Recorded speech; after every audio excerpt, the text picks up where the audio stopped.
Richard Jewell, Clint Eastwood's newest feature film, polling at a admirable 74% on Rotten Tomatoes right now. Only made $5 million at the box office this weekend, Dave.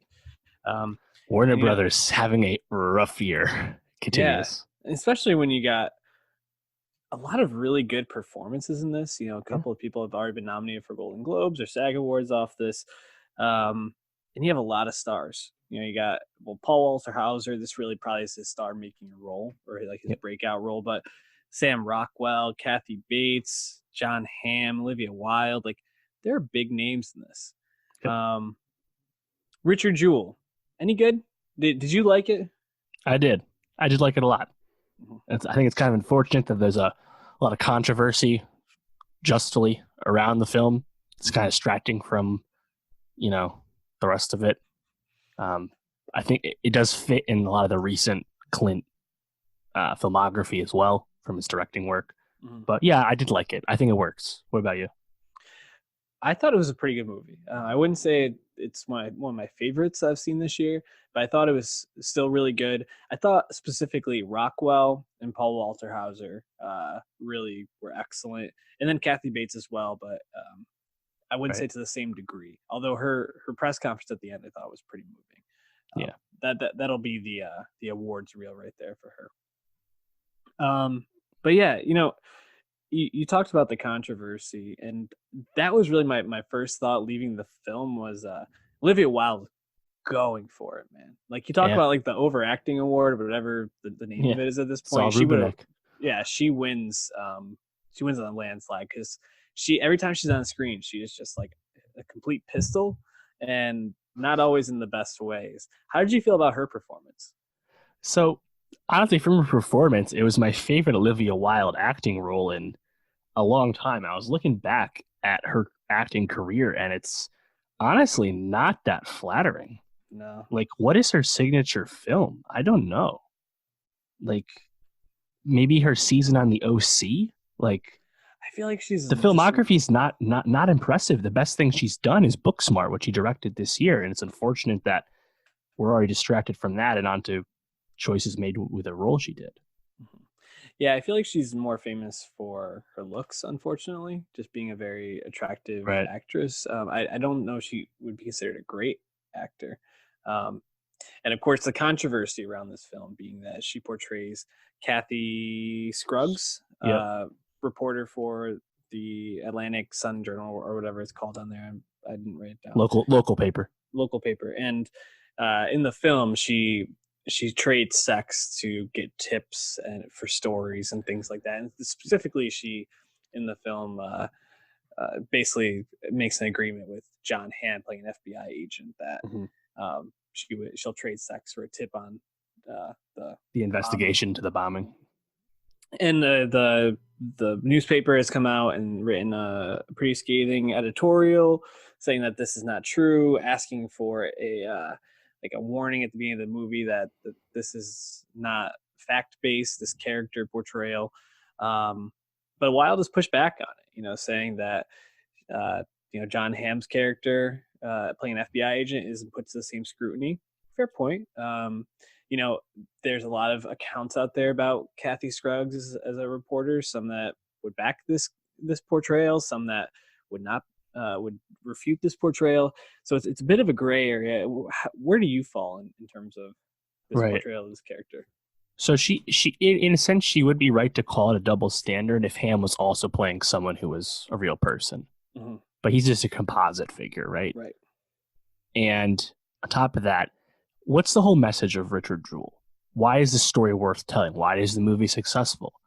Because it's about, institutions, the FBI, media, getting something wrong and hurting someone as a result, in like the libelous accounts and how that affected Richard Jewell's life, right? It's a great story and definitely right up Clint Eastwood's alley. But it just becomes hypocritical when you do that same thing to a real person you're portraying in the movie. And Clint did not have any sympathy when pushed on this recently, which just comes across as tone deaf, or he just doesn't get it. And I was like, yeah, I mean, when I heard about this movie and this controversy, I was like, man, this is going to be politicized. People that hate the media are going to use this. And now they're running with it being as, oh, this controversy is being used so the media doesn't have to answer for this movie. It's like, no, the media is happy that something like this about exists, but like you have to complete all the dots, and Clint's not doing that with something like this. Mm. And it's just disappointing because the story is good and everything else about the movie is good. And Paul Walter Hauser doesn't need to answer questions about this. Like it's just really unfortunate. Because I think that everything else about the movie is really good. Yeah. Yeah. And, I think you make some good points. I also think, I think that they could have definitely portrayed that in the movie without being so explicit about it, right? And maybe that wouldn't have been as true to the way that the character is written in this, but like certainly they could have had her like like rubbing Ham's leg instead of like explicitly saying like, so we gonna go in my car and bang, or what's the deal here? Got a room. I think there's ways to like be a little more subtle about it, but I think it speaks to a little bit about what Clint is trying to maybe say about the media, and like the griminess of reporting, and especially in this sort of case. But I guess before we move on to maybe the other parts of the film, did you feel like this was like a political statement in any way from Clint? Very famously, he was he did the whole thing on stage where at the Republican convention. Yeah. So did you feel like he was trying to make any political statements with this? I mean, he's had his political thoughts shared publicly for years, and he's been directing movies since the 70s, so that's hardly the first time. Watching the movie, I think it's ultimately, I'd say it's fair because it's also critiquing the FBI just as much. And if you watch the movie, they're ultimately the genesis of a lot of stuff. Mm-hmm. So it doesn't sound like overly political, but it also can come across irresponsible, I guess, if depending on the framing, because people will make it political, and they would have done that even if the wild thing wasn't an issue.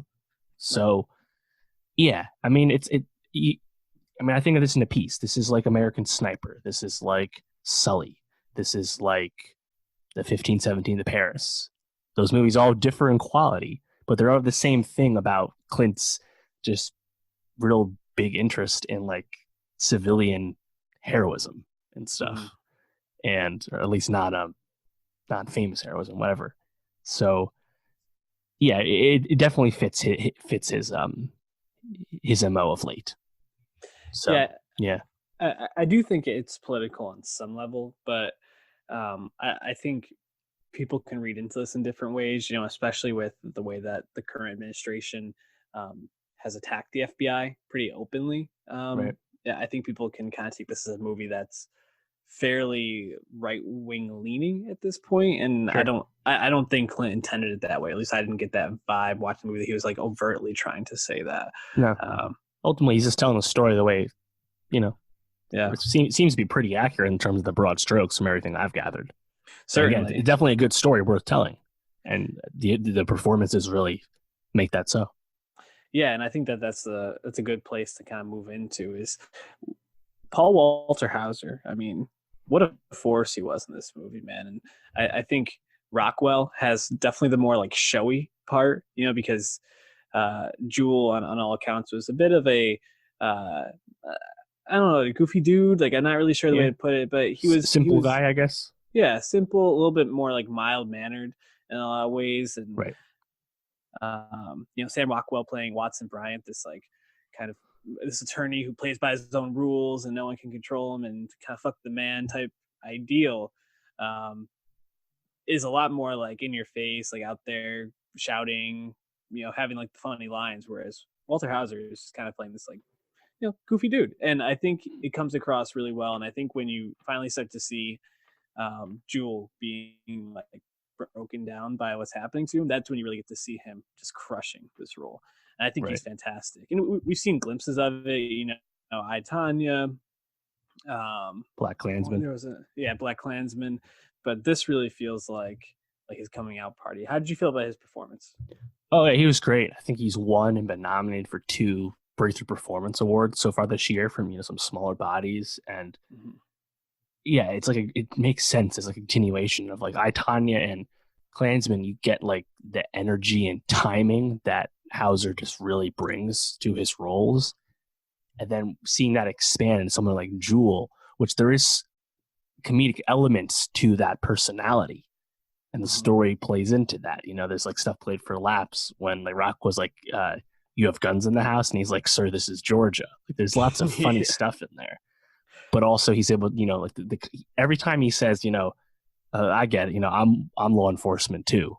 Like it lands every time because he's really nailing that personality. So yeah, Hauser's awesome. Yeah. Rockwell again, just being really good, like he's been the past few years. And Kathy Bates, she won, I think, for was it AFI or something, and ultimately it's like a one scene role, but she's really good, and obviously she's a legend at this point. But and Ham is also really good at being being a villain. Yeah, performances are great. Yeah, Ham, which it's interesting. I actually saw Alan Sepinwall, who I feel like we've mentioned in like three straight episodes now. He's great. He is great, but he was talking about how he finds it a bit befuddling that Ham hasn't found himself in more like feature roles and continues to play like these supporting roles in all these films. But I think it's because like he really crushes them when he does them. Like, I thought he was so hateable in this movie, and like I usually love John Hamm, and he is just like detestable by the end of this. And you really like when he hands him the letter that the investigation was, found him no wrongdoing. He's like, just for what it's worth, I still think your client's guilty as hell. I was like, fuck. I was going to be like, fuck you, dude. Like I was getting so mad, but it speaks to the level of performance. How did you feel about Rockwell? He's good. It's not like transcendent Rockwell. I think he's definitely tried to go for it more, like on Fosse Verdon, or just in juicier parts, like in Three Billboards, or stuff like that. But he there's just a swagger that seems really effortless from Rockwell these days, and he brings it to the kind of opportunistic but down on his luck lawyer character. So yeah, he was a good casting choice. I thought the scene where he confronted Kathy Scruggs in the newspaper was really good. Like the way it like built the tension, or it just felt so like awkward. Like you're watching two people like scream at each other, not knowing what to do. But he just plays that off so well. And I thought Wilde was actually really good in that scene too. Like felt very believable, the argument. Other thoughts on the movie?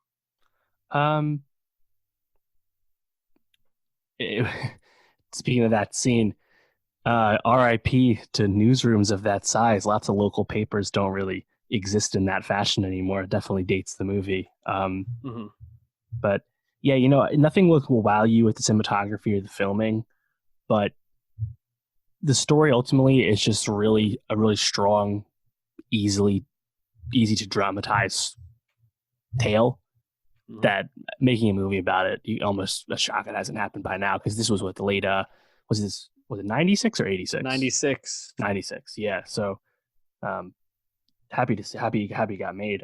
Funny enough, this movie really nails the one tank Clint persona that Clint Eastwood has as a director. He's almost famous for doing the first or second take, being out by 4:00 every day, taking a lunch, all that shit, right? I mean, he started filming this movie this year on June 24th, and it had its premiere at AFI Fest on November 20th. So he just filmed this shit like that, and then was living in the edit bay until it was ready. Like, he's a fucking psychopath. He's 89 years old. How does he do this and make it this good? It's really impressive. Yeah, it was really good, and Clint is just he's not consistently good. I think there's ups and downs to the quality of his movies, but when he hits, he hits. So I hope more people see this. One other thing, this movie was not always at Warner Brothers. It used to be a Fox movie with Leonardo DiCaprio and Jonah Hill attached. What would your thought be on that story? Jonah Hill, I assume, would be playing Jewell in this regard, and Leo the lawyer, I guess. I don't know. I'd imagine. I think it turned out perfect because, especially after Wolf of Wall Street, I could not imagine like seeing Donnie and playing Richard Jewell. That would always be it for me. So it's Georgia here. We got guns. Steve Madden. All right, we're gonna fall into a Wolf of Wall Street impression if we Richard.